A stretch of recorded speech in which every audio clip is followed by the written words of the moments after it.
October 1942. America practices for its first assault on Hitler's empire. Preparations for Operation Torch, an Allied invasion of North Africa, reveal an army and navy disorganized and poorly trained. Trial runs for the invasion leave landing craft and soldiers scattered up and down the eastern seaboard of the United States, miles off target. Major General Ernie Harmon.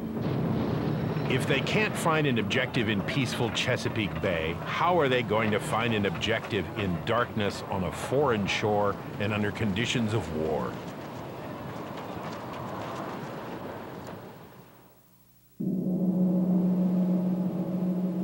Ready or not, the largest overseas landing force yet assembled leaves for North Africa. For almost every American on board, officer and soldier alike, this will be the first time they have ever been shot at by an enemy.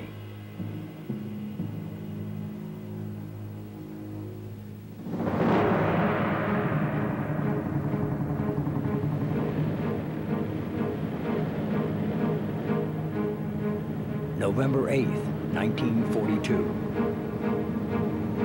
Led by the British and Americans, Allied troops land near Casablanca and in Algeria. The American landings are chaotic and disorganized. Many troops hit the beach after daybreak, hours late, and in full view of the defending forces. Lieutenant Robert Lewin writes to his mother. The day we landed was pretty exciting. My boat got lost. Finally, we hit the beach, and lo and behold, everyone who had landed before us is standing around and smoking and laughing. There hadn't been any opposition on the beach. Then it came.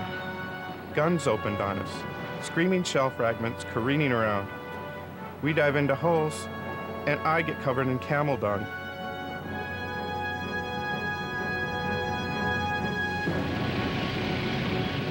The Allies quickly established footholds in the major port cities of North Africa. But Nazi planes bomb Allied positions daily.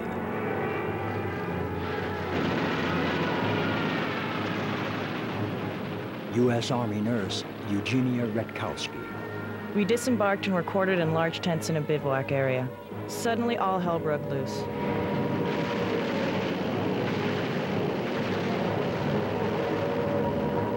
Alert alarms were blasting, planes droning above, and anti-aircraft guns bombarding the sky. Talk about being scared. I sure was.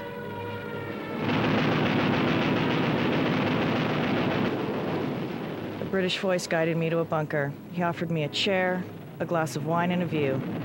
I needed that drink of wine. I could not believe this introduction to war.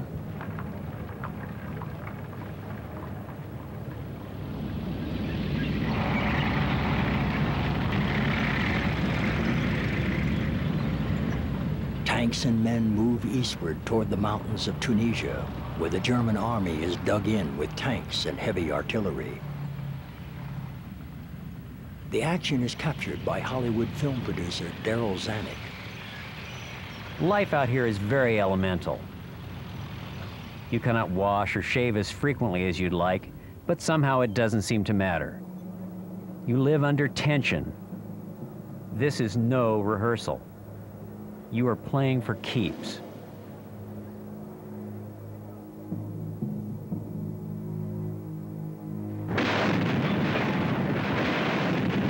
A modern battle is not at all what most people imagine it to be. There actually is no front line. The action is fluid. One of your own columns may lunge forward on one flank, while a few miles away the enemy may have a pocket of his own that is behind.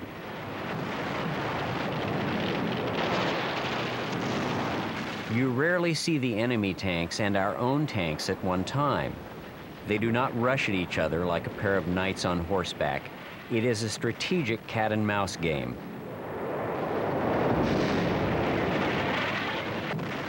The Allied advance bogs down in the mountains of Tunisia. U.S. war correspondent Ernie Pyle for the Scripps Howard News Service. Our army is a green army, and most of our troops are in battle for the first time against seasoned troops. We simply didn't have enough stuff to knock out the Germans instantly. The going will be tough and probably long before we have cleaned up Africa and are ready to move to bigger fronts.